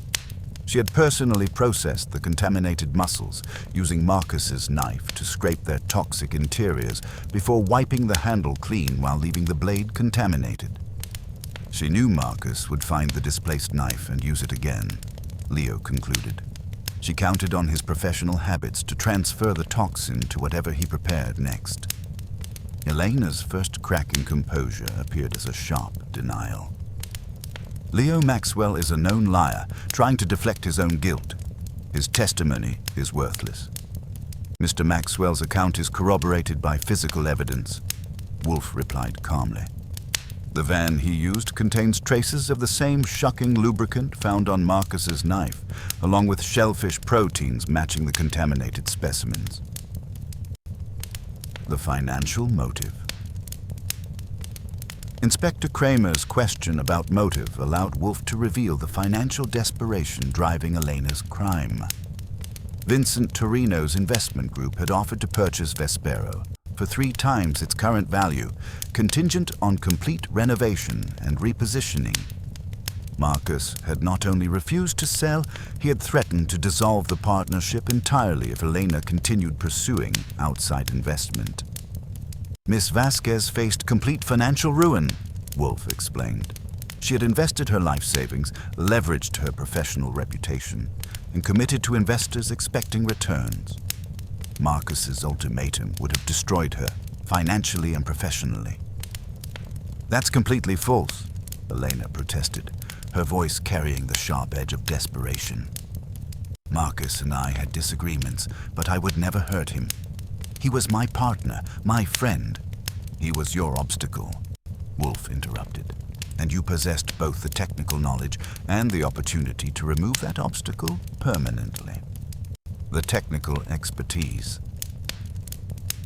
The most damning evidence concerned Elena's background in shellfish preparation. Her employment history revealed 2 years at a Boston raw bar before joining Marcus at Vespero. Exactly the experience required to process contaminated mussels safely while concentrating their toxins for maximum effect. The contamination procedure required professional expertise, Wolfe detailed. Someone who understood how to open toxic mussels without environmental release, how to concentrate poisonous material, and how to apply it for maximum transfer during food preparation.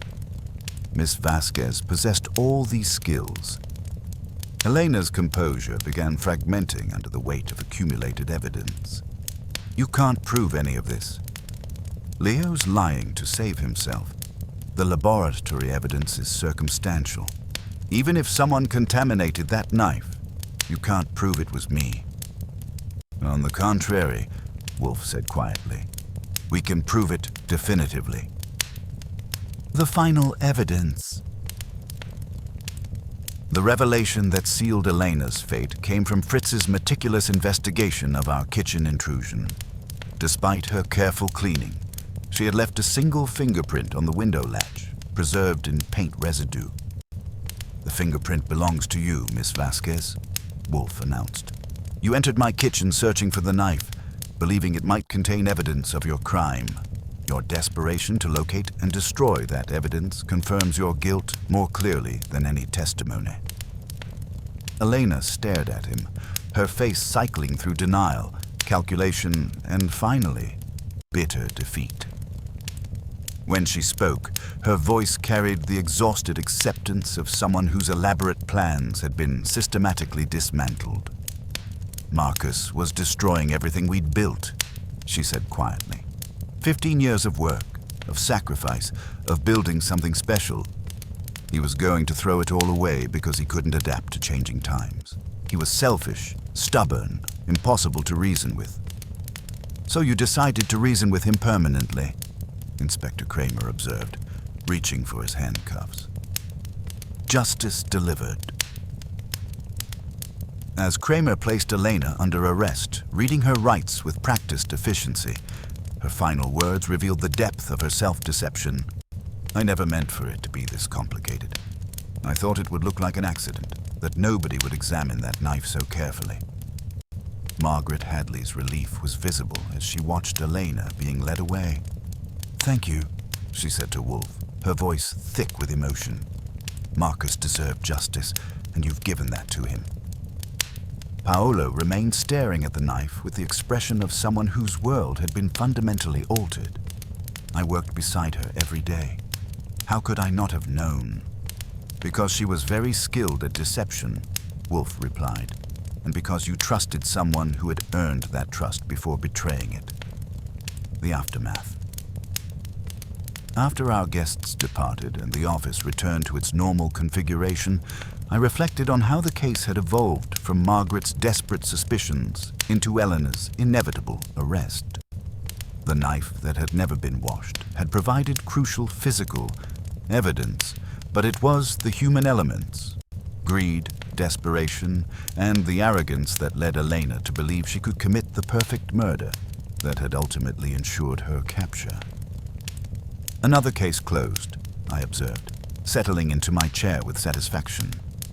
"Another demonstration," Wolfe corrected, "that sophistication in crime, like sophistication in cooking, often masks fundamental flaws in conception. Elena Vasquez understood the technical aspects of murder, but failed to appreciate its human dimensions. She assumed killing Marcus would solve her problems, when it merely transformed them into different and ultimately more serious difficulties." Fritz appeared to announce dinner, and I realized that the case of Marcus Hadley and his contaminated knife had reached its natural conclusion. Elena would face trial for first-degree murder. Leo would testify in exchange for reduced charges, and Vespero would either close permanently or reopen under management that understood the difference between legitimate business practices and homicidal ambition. The knife itself would be returned to Margaret, cleaned properly for the first time since her brother's death, its burden of evidence finally lifted. Justice, like a well-prepared meal, had required patience, precision, and the right combination of elements brought together at exactly the right moment. As we prepared to adjourn for dinner, I reflected on how the most elaborate deceptions often contain the seeds of their own destruction. Elena Vasquez had planned what she believed was the perfect murder, but she had failed to account for the one variable no amount of planning can control: the determination of those who refuse to accept that justice should be sacrificed for convenience. The case was closed, the truth revealed, and the knife that was never washed had finally served its ultimate purpose. Not as an instrument of murder, but as the key to justice. The morning after Elena Vasquez's arrest, the brownstone settled back into its familiar rhythm with the deliberate precision of a Swiss timepiece resuming its tick after a brief interruption. Fritz had restored every spice jar to its exact position, applied fresh paint to the kitchen window latch, and managed to eliminate the lingering traces of seawater that had violated his sanctuary. The orchids in the plant rooms glowed with their usual indifference to human drama, and Wolfe was at his desk with his morning beer, looking like a man who had successfully defended his territory against barbarian invasion. Administrative justice. Inspector Kramer's call came at 10 sharp, delivered in the tone he reserves for occasions when he has to give Wolfe credit and finds it about as palatable as week-old fish. "Your girlfriend spent the night at Center Street talking to her lawyer," he reported with characteristic grace. "She's trying to negotiate a plea, but the DA's office isn't feeling generous. First-degree murder with special circumstances. The premeditation is too obvious, and the method was too calculated." Elena's legal team had apparently spent the early morning hours discovering what we already knew, that their client had left a trail of evidence that would impress a bloodhound. The forged signature stamp, the impersonation of health department officials, Leo's testimony about the contamination procedure, and the fingerprint on our kitchen windows created what Kramer described as a prosecutor's dream and a defense attorney's nightmare.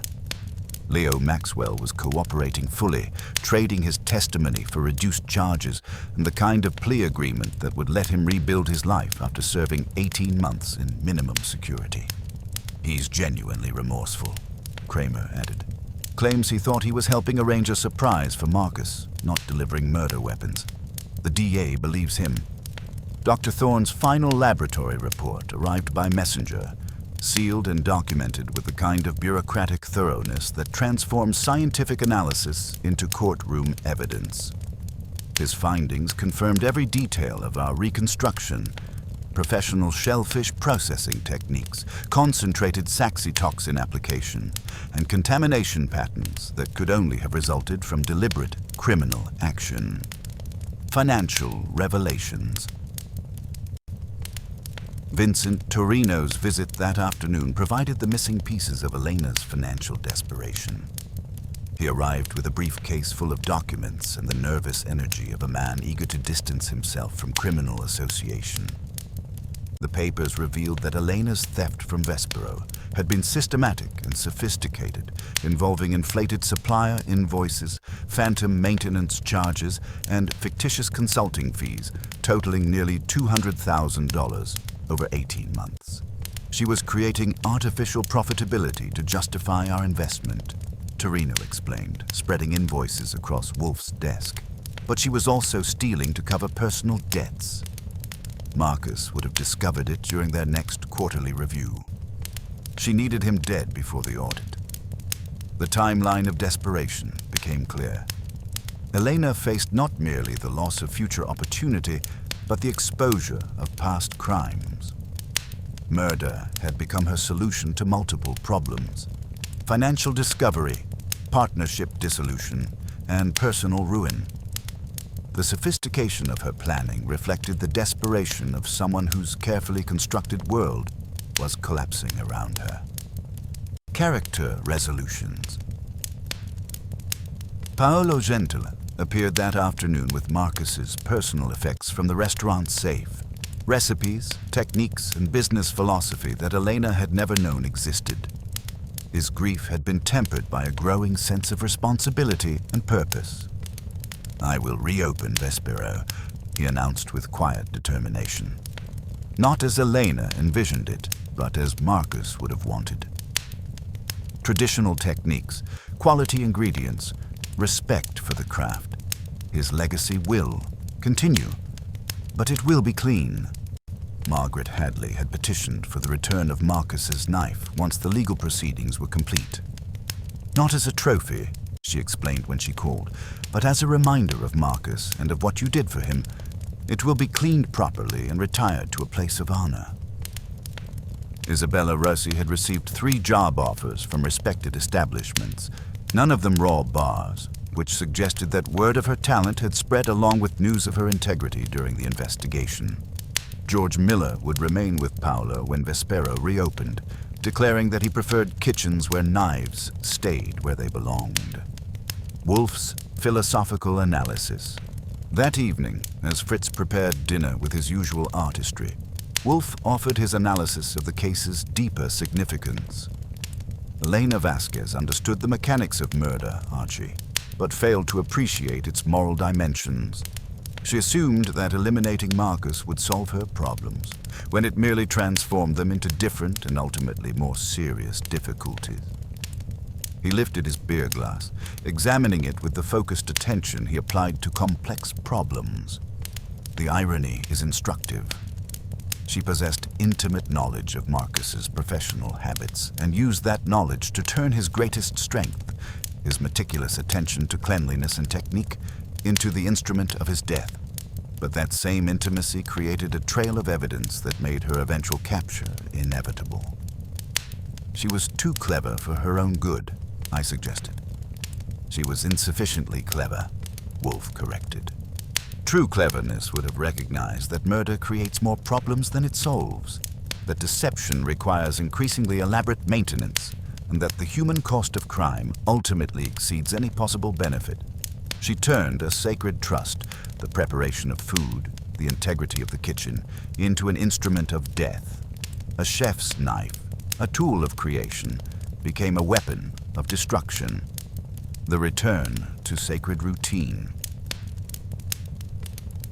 Fritz's announcement that dinner was ready carried with it the restoration of natural order. The menu was linguine with lemon and capers.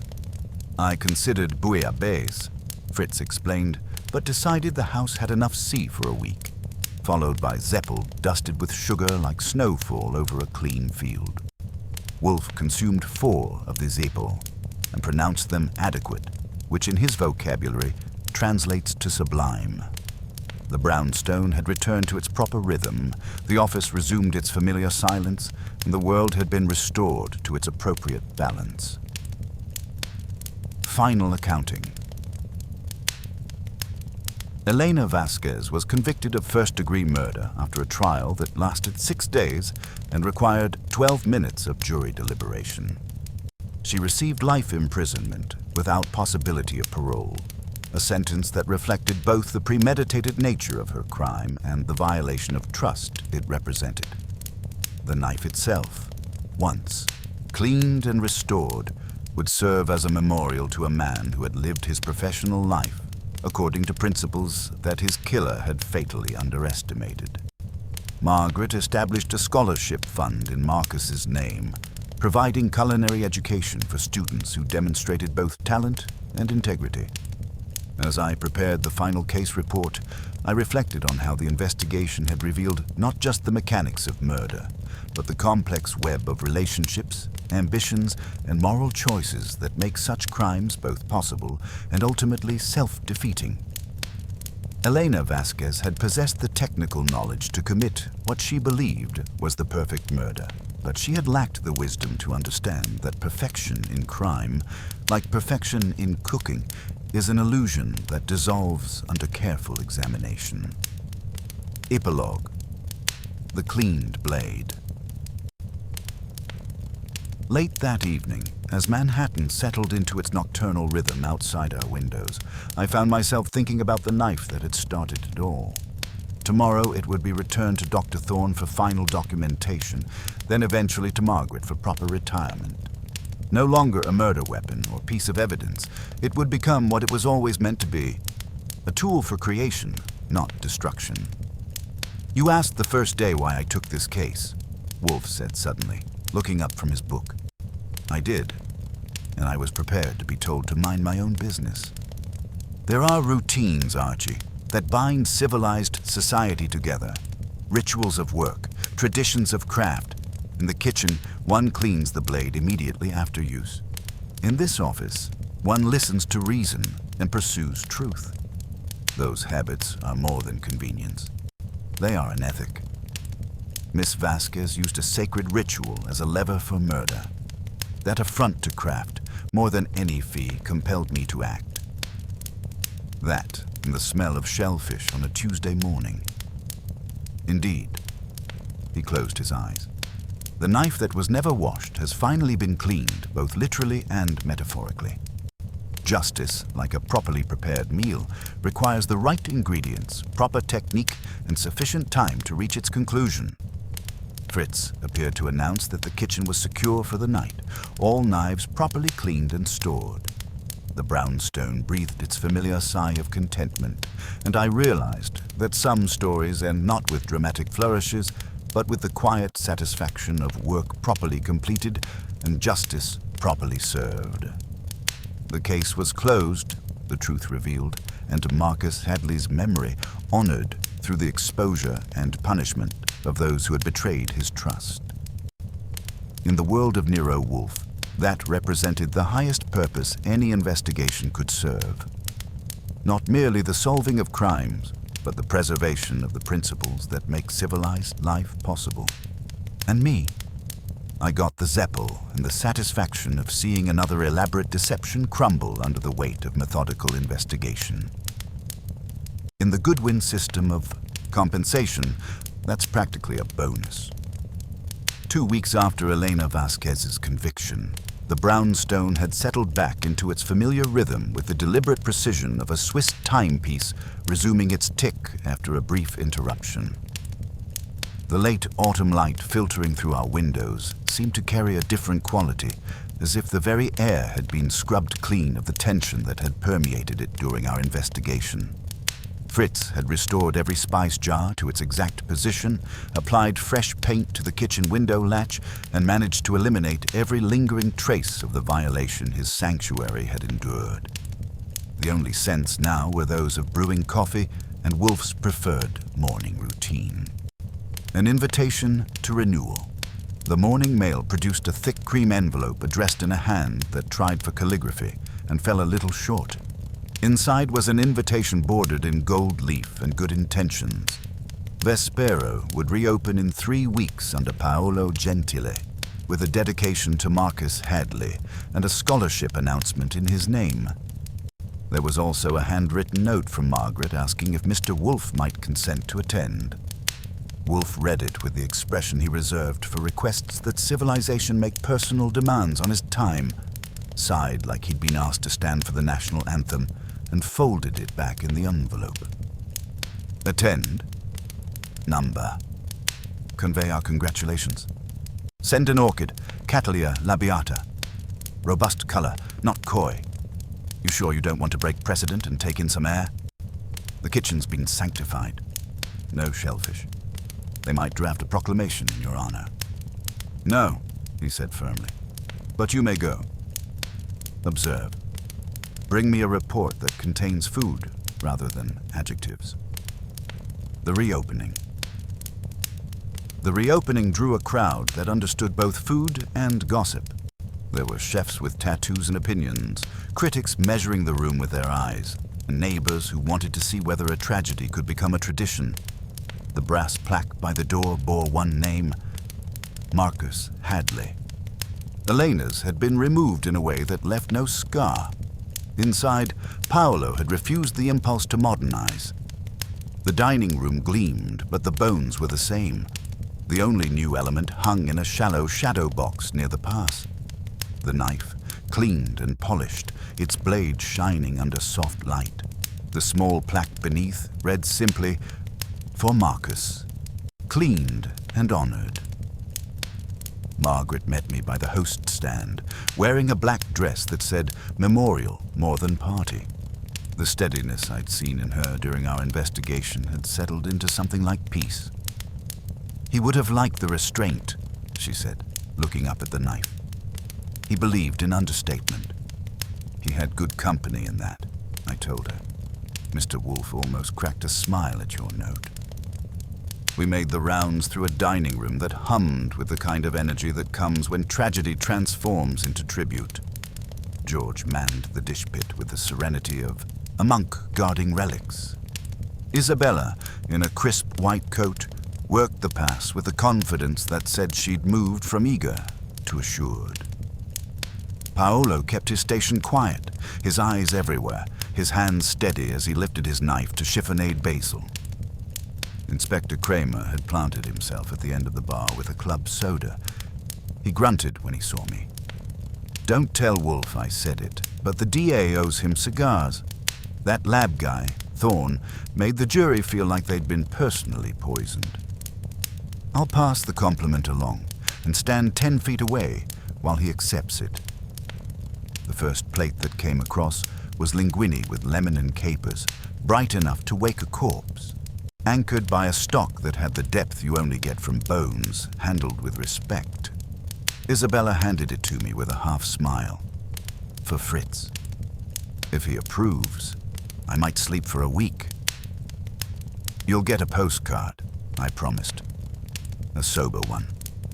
Paolo joined us briefly, his face still too thin but carrying new purpose. "We kept the menu Marcus wrote in his notebooks," he said, tapping the chef's leather moleskin set on a shelf behind the pass.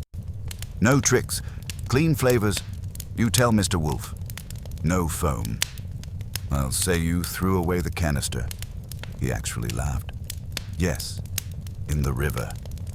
Return to sacred order."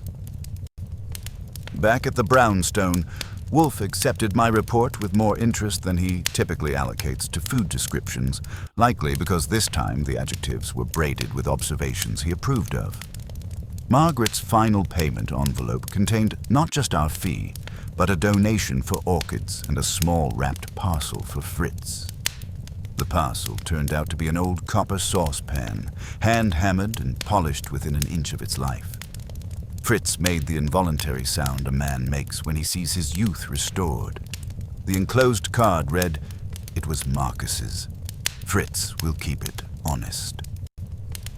That evening, as we settled into the quiet that follows a storm and a good meal, Wolfe set down his beer and favored me with an observation pitched for a classroom he pretends not to run. A knife, Archie, is a piece of steel. It has no conscience, no memory, no aspiration. It is supplicant to the hand that wields it. We are too ready to assign wickedness to instruments and cleverness to methods. The wickedness here was not in the steel, nor the cleverness in the shellfish. It was in the betrayal of a compact, a craft devoted to sustaining life suborned to take it. Tools don't cross-examine, I said. People do. Just so. When appetites outrun obligation, the result is gluttony, of money, of control, of outcomes. Miss Vasquez mistook mastery of process for mastery of consequence. She seasoned her crime with knowledge and imagined it would taste like justice. It did not. He closed his eyes. We are saved, to the extent we are saved, by fidelity to the small disciplines. Clean your blade, tell the truth, do not pretend that skill exempts you from decency. The final accounting. I took Marcus's copper saucepan to the kitchen, where Fritz was already arguing gently with his reflection in it. He received it as if it could bruise, found a place for it that suggested both use and honor, and nodded once to himself. The brownstone exhaled again, a house content with its order. The late autumn light had faded to the deep blue of evening, and the city beyond our windows settled into its nocturnal rhythm. Fritz appeared to announce that all knives were properly cleaned and stored. The kitchen was secure, and the brownstone was ready for whatever tomorrow might bring. In the world of Nero Wolfe, that represented the highest form of civilized order, not merely the solving of crimes, but the restoration of the principles that make civilized life possible. Before lights out, I sent Paolo a 2-word verdict Wolfe would approve. Properly done. Then I put the case file in its box, labeled it in my neat hand, and slid it onto a shelf where it would collect dust and satisfy auditors. The knife that was never washed had been cleaned and hung, the kitchen restored, the accounts settled. As I prepared for bed, I reflected on how the case had evolved from Margaret Hadley's desperate suspicions into Elena Vasquez's inevitable conviction. The knife had provided crucial physical evidence, but it was the human elements, greed, desperation, and the arrogance that led Elena to believe she could commit the perfect murder that had ultimately ensured her capture. The brownstone breathed its familiar sigh of contentment around us. The case was closed, the truth revealed, and Marcus Hadley's memory honored through both the punishment of his killer and the continuation of his culinary legacy. Justice, like a properly prepared meal, had required patience, precision, and the right combination of elements brought together at exactly the right moment. In the Goodwin economy, that's profit. In Wolfe's, it's peace. When you can get both at once, you frame the receipt and call it a day well spent. The knife that was never washed had finally been cleaned, both literally and metaphorically, its burden of evidence lifted, its purpose restored to creation rather than destruction. And in the end, that seemed the most fitting memorial of all, not the preservation of tragedy, but the restoration of the sacred trust between a chef and his tools, between craft and conscience, between the small disciplines that hold civilization together and the larger justice they serve. The late March afternoon carried the kind of crisp clarity that makes Manhattan look like it's been washed and pressed for inspection. 3 months had passed since Elena Vasquez disappeared behind the gray walls of Bedford Hills Correctional Facility, and the brownstone had settled back into its familiar rhythms with the satisfaction of a Swiss timepiece resuming its tick after emergency repairs. Fritz had not only restored every spice jar to its exact position, but had added new, security measures that would make a bank vault envious. The only scents now were those of brewing coffee and the faint promise of spring drifting through windows that opened only when Fritz decreed the air worthy of admission. The continuing story. The morning mail brought a thick envelope from Margaret Hadley, written on paper that still carried the faint aroma of a kitchen where serious cooking happened. She had taken a position as head chef at a small restaurant in Vermont, where she could honor Marcus's memory without the weight of Manhattan's expectations pressing down on every plate. Dear Mr. Wolfe and Mr. Goodwin. Her letter began in the careful script of someone who had learned that words, like knives, required precision. The scholarship fund has received its first applications. 17 young cooks who understand that technique without integrity is just showing off.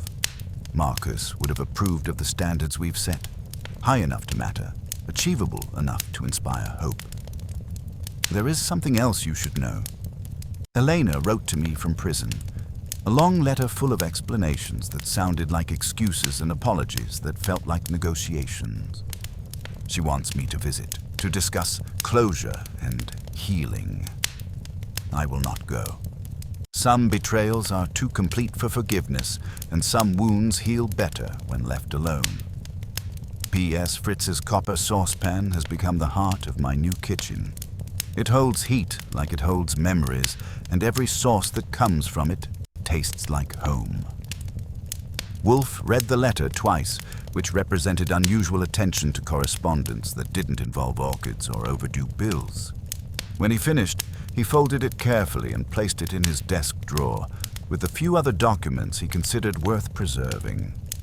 Professional consequences.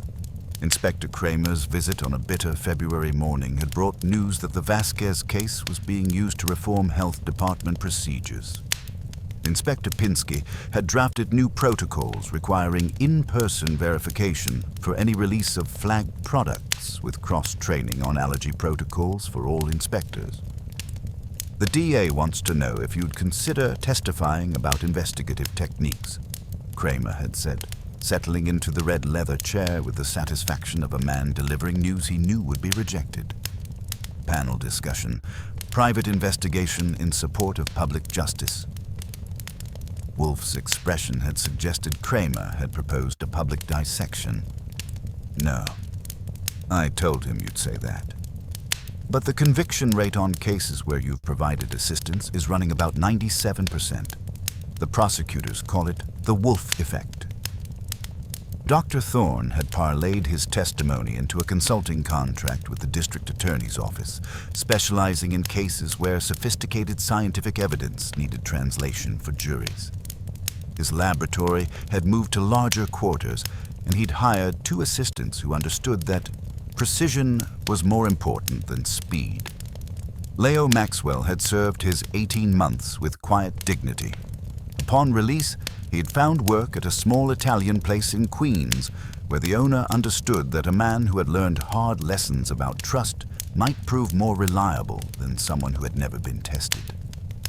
His wife had returned, bringing the children and a wariness that would take time to heal, but also recognition that some mistakes teach lessons worth learning. The restaurant reborn. Paolo's Vespero had earned a review in the Times that used words like authentic and uncompromising in ways that suggested the critic understood the difference between tradition and nostalgia. The restaurant was booked solid through spring, with Marcus's knife hanging in its place of honor near the pass, cleaned, polished, and transformed from murder weapon to memorial. A postcard had arrived from Paolo the previous week, showing the Statue of Liberty with 3 words on the back. Properly done, always. It now occupied a corner of Wolfe's desk, where he regarded it the way he regarded rare fungi, acknowledging the species without necessarily approving the lifestyle. Philosophical resolution. As evening settled over the brownstone and Fritz announced that dinner was ready, lamb with thyme that argued persuasively for second helpings, Wolfe offered one of his periodic observations about the nature of justice and human folly. Crime, Archie, is fundamentally a failure of imagination, he said, lifting his beer glass with the focused attention he applied to complex problems. The criminal cannot imagine consequences extending beyond immediate gratification, cannot imagine that others possess the same capacity for thought and feeling they claim for themselves.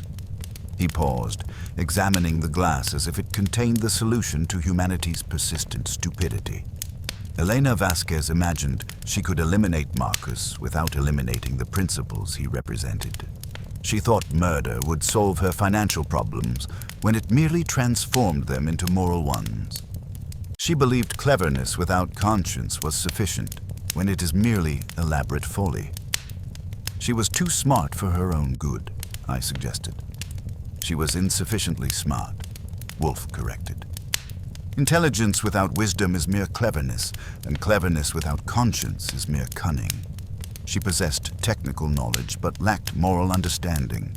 She could contaminate a knife, but she could not comprehend the contamination of her own character. The sacred return. Fritz appeared to announce that all knives were properly cleaned and stored, the kitchen was secure, and the brownstone was ready for whatever tomorrow might bring.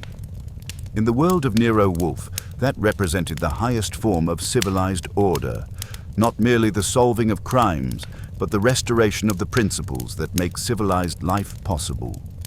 The knife that was never washed had been cleaned, both literally and metaphorically. The kitchen where it had served had been restored to its proper purpose. The man who had wielded it with honor had been avenged, and the woman who had corrupted it for murder had been held accountable. Final accounting. As I prepared the final case report, I reflected on how the investigation had demonstrated the fundamental truth at the heart of all Wolfe's work. That justice is not merely the punishment of wrongdoing, but the restoration of proper order to a world disrupted by those who mistake power for permission. In the larger scheme of things, it was a small case. One murder, one conviction, one family's grief transformed into something approaching peace. But in the world of Nero Wolfe, small cases often illuminate large principles, and the restoration of trust in a single kitchen can represent the preservation of trust in the institutions that make civilized life possible. The brownstone breathed its familiar sigh of contentment around us. The case was closed, the accounts settled, and the world restored to its proper balance.